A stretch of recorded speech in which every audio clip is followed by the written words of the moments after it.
Se suele decir que toda historia es tan buena como su villano, porque ¿de qué sirve un gran héroe si no hay un villano que esté a su altura, o incluso que lo supere? Y en los últimos años no es nada extraño que el villano de una obra termine recibiendo más atención que el héroe, dando como resultado que se hagan películas o hasta series enteras enfocadas Spin-off. exclusivamente en el villano, en sus orígenes, sus motivos, su sufrimiento.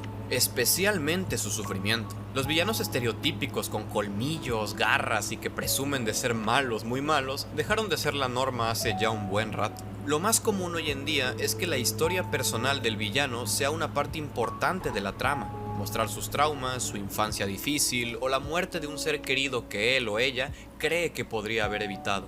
Estas cosas le dan profundidad a un villano, no solo porque nos causan lástima y nos hacen empatizar con él, sino también porque en la realidad es así como suelen hacer la maldad. En el mundo real, una persona con estas características simplemente sería considerado alguien disfuncional y traumatizado, que necesita terapia. Pero es cuando esa persona obtiene poder que se convierte en un verdadero villano. Alguien capaz de proyectar su ira en hacer sufrir a otros, hacerlos responsables por lo que él ha sufrido. Pero, ¿es este siempre el origen de la maldad? Porque sí, casi siempre que leemos un libro o vemos un documental sobre villanos de la vida real, como dictadores o asesinos seriales, se suele hacer un gran énfasis en lo que acabo de decir: traumas, pérdidas, sufrimiento a temprana edad, que cultivaron un odio hacia las personas y el mundo que los rodea. Pero también está el lado opuesto de todo esto.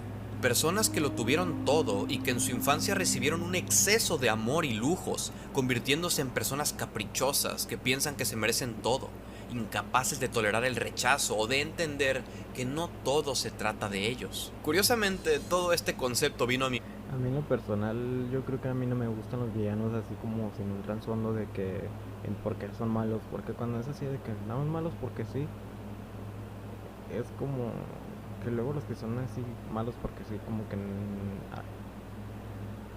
que luego no logran sus cosas bien, o sea, como que nada más es como X, y pues por eso no me gusta. No sé, por ejemplo, el claro ejemplo del, ¿cómo se llama el de los de Phineas y Ferb? El científico ese, Doofenshmirtz, algo así, nunca lo supe decir, Heinz, le voy a poner Heinz. Ese vato, cuando sacaron esta película de que viajan a una realidad alterna donde el Doofenshmirtz sí se apodera del área limítrofe, ¿no? Entonces el Heinz es como el que sufrió más de que lo disfrazaron de gnomo y sabe que tantas cosas. Y el de la otra realidad es de que literalmente nada más perdió su trencito o algo así y logró hacer todo. Y eso como que no me gusta. mente después de ver la película del gato con botas, El último deseo. Busquen El villano principal, busquen. Big Jack Horner, es cruel, egoísta, antipático y disfruta tanto de ver sufrir a otros que incluso le parece gracioso o Sí, hasta ese no me gustó. patético ver a sus empleados morir peleando por él. Sus motivaciones son egoístas y hasta ridículas. Siendo el único hijo de una familia privilegiada, tuvo dos padres que lo amaban y todo siempre le fue entregado en bandeja de plata. Por ende, no solo siente que se merece todo y que es superior a los demás, sino que además su única ambición en la vida es tener lo único que ni el dinero ni sus padres le pudieron dar: poderes mágicos. You're horrible. You're an irredeemable monster. What took you so long? Pussy. Así que basado en él, creé una categoría a la que he llamado maldad pura, que es cuando un personaje sin pasado trágico dedica toda su vida y esfuerzo en lastimar a otras personas, sin Pues motivo literalmente más solo que un bully y entretenerse ya. o sentir satisfacción. He elegido a los Bully. villanos principales de 3 obras que me gustan mucho y que no tienen nada que ver entre sí. Y para ayudarme con uno de los puestos, cuento con la ayuda de El Último TV Nauta. ¿Qué tal? Soy el último TV Nauta y en El general yo me último encargo de TV Nauta. analizar cosas y No lo series raras conocía. en mi canal, así que en el momento en el que Fast me habló para intentarles explicar uno de los personajes más malvados y retorcidos de los que me he topado, no podía decirle que no. Creo que puede ser interesante analizar a fondo villanos completamente irredimibles, que aunque algunos puedan pensar que son unidimensionales, la verdad es que la psicología de ser irremediablemente malvado es algo digno de ser estudiado, así que creo que disfrutarán mucho este video. Y sin más dilación, comencemos.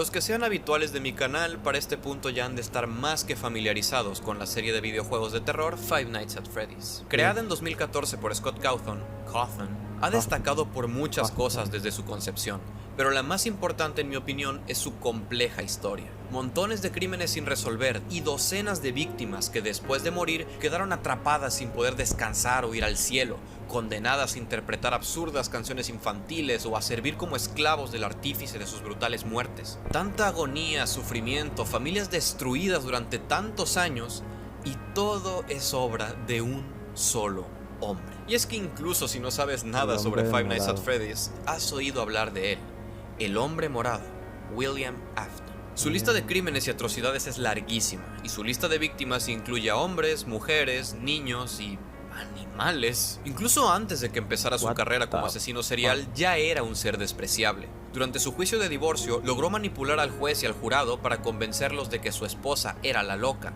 para así poder quedarse con la custodia de los hijos. Esto terminó causando el suicidio de su esposa, aunque también es muy probable que el mismo William la haya matado y lo haya hecho parecer un suicidio. Tiempo después, la envidia hacia su compañero de trabajo.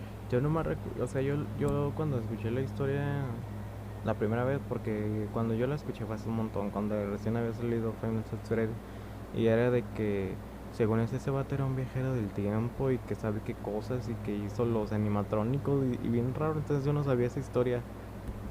Está turbia. Henry Emily, que era mejor que él en todo lo que hacía, lo condujo a matar a su hija Charlie.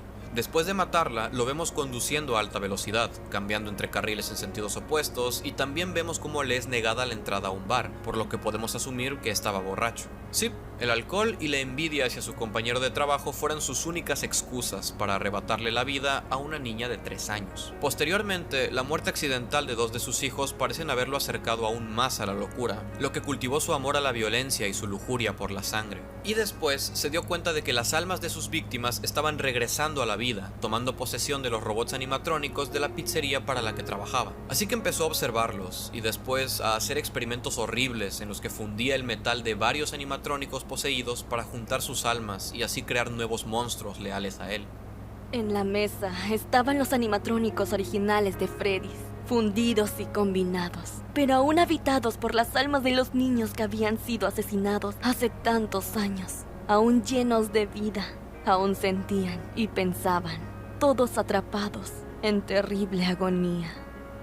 Aun cuando sus víctimas habían muerto hace años, continuaba utilizando y torturando sus almas, negándoles su merecido descanso.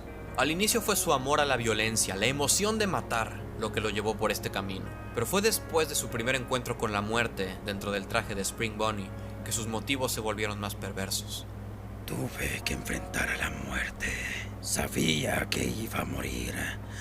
Cada parte de mi cuerpo sintió un miedo indescriptible. Pero le tengo más miedo a la muerte que a vivir como ellos. Incluso si cada instante estará lleno de agonía. Si quiero convertirme en mi propia bestia inmortal, mi cuerpo deberá guiar mi alma hacia su nuevo hogar. Entonces al final se convirtió en animatrónico. Más allá de la satisfacción de matar, el objetivo de William Afton es convertirse en lo mismo en lo que ha convertido a tantas de sus víctimas. Sabe que estas pobres almas están en constante sufrimiento, pero no le importa porque su miedo a la muerte es más grande y prefiere sufrir eternamente que simplemente dejar de existir. ¿Y qué hace cuando finalmente logra convertirse en uno de ellos, en una bestia inmortal? Continuar matando, continuar construyendo robots asesinos y consiguiendo secuaces que maten por él.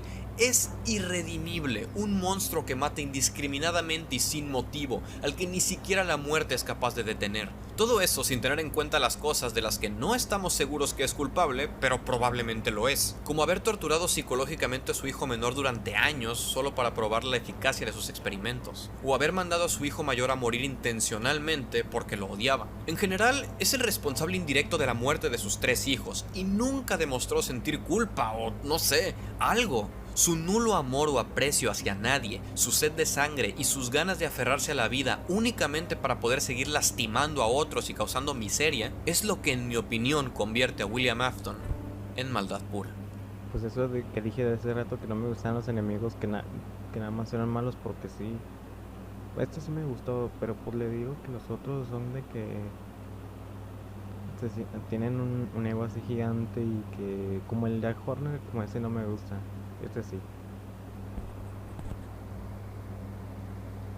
De Mandela Catalog. Mandela Catalog es una webserie de horror analógico creada en 2021 por Alex Kister, aquí en YouTube. La serie nos cuenta la historia de diversos protagonistas luchando por sobrevivir y descubrir la verdad en un mundo infestado por monstruos espantosos, conocidos como los alternos. Estas criaturas adquieren la apariencia de personas que tú conoces para intentar confundirte y ganarse tu confianza, acercarse a ti, entrar a tu casa y finalmente causar tu muerte. Como es de esperarse, la aparición de estos seres ha hundido al mundo en el terror, la paranoia y la miseria. Y es que desde un inicio la serie nos deja muy en claro que el origen de estos monstruos va más allá de lo humano. Son incluso más que algo sobrenatural. Son de origen divino. La serpiente antigua, Satanás, es el antagonista principal de esta historia. Es él quien comanda a estos seres a aterrorizar a la humanidad y sumergir al mundo en caos para realizar su más grande ambición: control total sobre el reino de los cielos y la tierra. Todo comenzó al inicio de los tiempos. Su primer crimen fue asesinar la mano derecha de Dios, el arcángel Gabriel, para robar su apariencia y asumir su identidad. Su siguiente crimen fue engañar a la humanidad. De manera similar al mito original, tienta a Adán y a Eva a desobedecer a Dios, condenando a toda la especie humana a morir en el pecado. Solo que, en vez de hacerlo disfrazado de serpiente, se disfrazó como el arcángel Gabriel.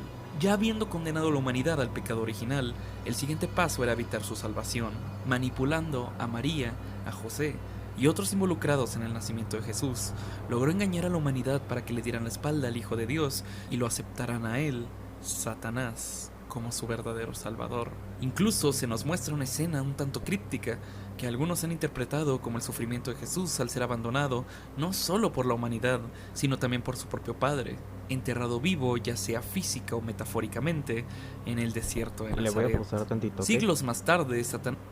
Yo vi una película donde de hecho actúa el William Dafoe, el de Spider-Man, que pues él hace de Jesús, pero como si no se hubiera sacrificado para limpiar los pecados. Entonces al final, como el Dios pecó, por así decirlo, Jesús, al final Dios lo castigó. Y ya como en las escenas finales el William Dafoe está de que, o sea, Jesús dice: no, Dios, de que haz que me crucifiquen yo para limpiar el mundo y quiero ser tu hijo, y a gritar. Y es como un what if de qué pasaría si what if de qué pasaría hoy, lo repite, de qué pasaría si Dios no se hubiera sacrificado y resucitado al tercer día. Pues está chida la película. Empieza a liberar su crueldad sobre los indefensos humanos, creando a los alternos, seres horrorosos que acechan y aterrorizan a las personas, orillándolas a su muerte. También se encarga de influenciar o incluso tomar control del gobierno estadounidense y los medios de comunicación para esparcir su mensaje de que no merece la pena resistirse, pues ya no hay salvación. También parece sentir especial placer y satisfacción en torturar y matar a aquellos que se le oponían, que intenten combatir a los alternos o que intenten ayudar a los otros a continuar, alardeando constantemente que él ya ha ganado, sin importar lo que hagan. En resumen, no solamente este personaje responsable de la aparición de los alternos que han matado incontables personas, sino que al ser el causante del pecado original, haber interferido con el sacrificio de Jesús y haber alejado a la humanidad de Dios, ha condenado a billones a ir al infierno, muriendo en el frío abrazo del pecado y la ignorancia, sin saber que el Salvador al que le rezaban y adoraban, en realidad se trató del primer alterno.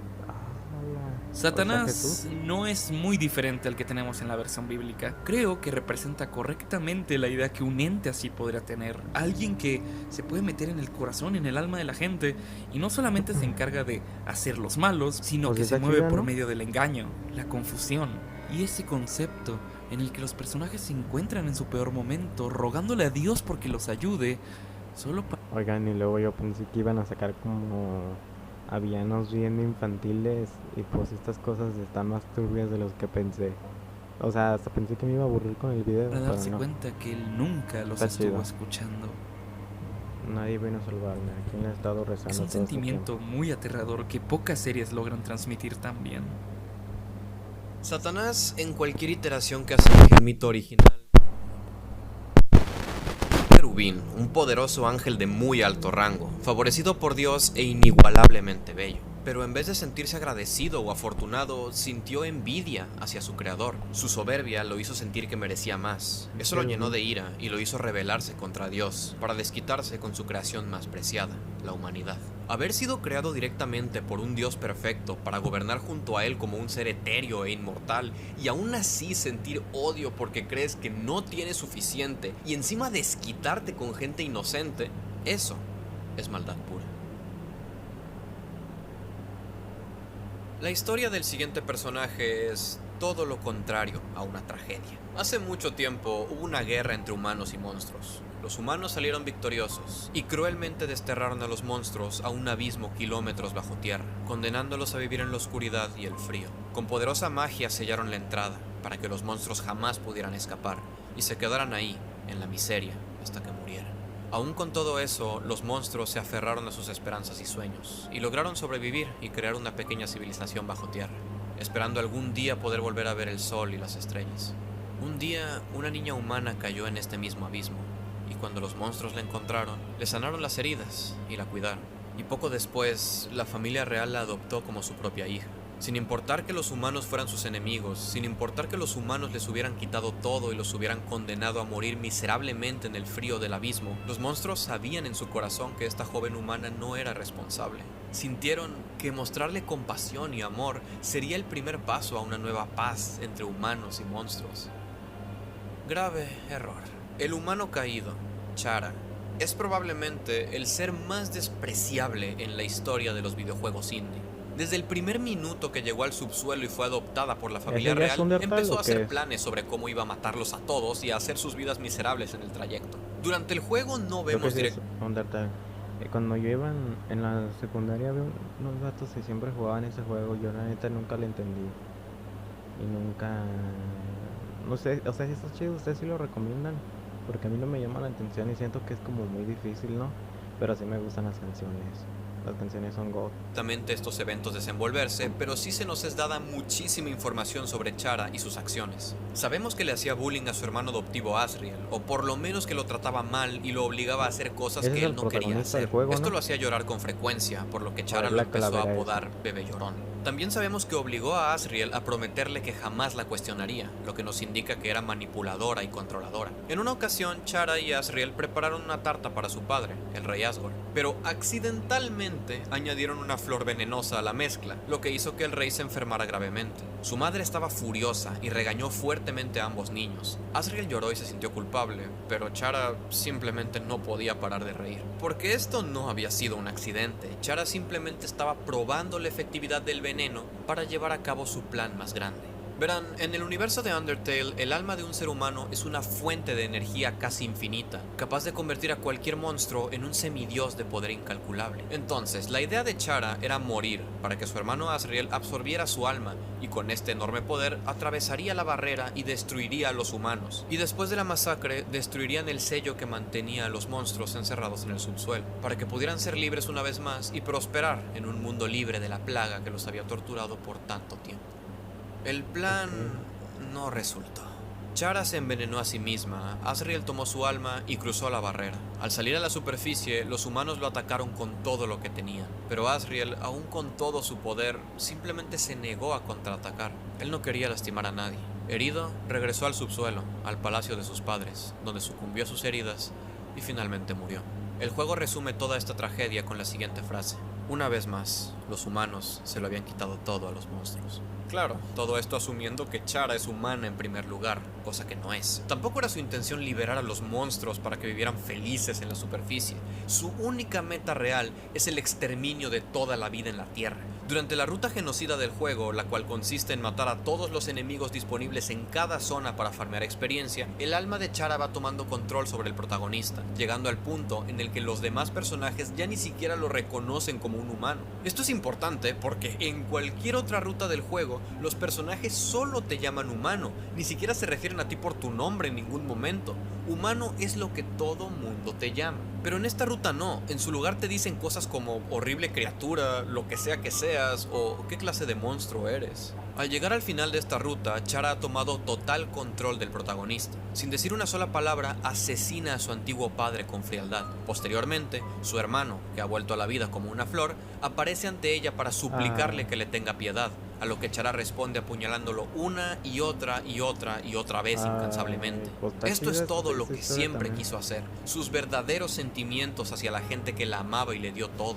Nunca los consideró nada más que un estorbo. Y esto pega duro, ya que en una parte del juego podemos encontrar cintas VHS que pertenecieron a la familia real, y es triste verlas con este contexto, porque aunque Asriel parece divertirse mucho con Chara y apreciarla por ser su hermana y su única amiga, ella nunca muestra ningún interés en él más que para utilizarlo y pedirle que haga cosas que él no quiere hacer. En una de las cintas, Asriel intenta grabar a Chara haciendo su cara aterradora, pero se le olvida quitarle el lente, y después ella se niega a repetirla. Y es en el final de la ruta genocida que podemos ver finalmente cuál es la cara chistosa de Chara. Ay.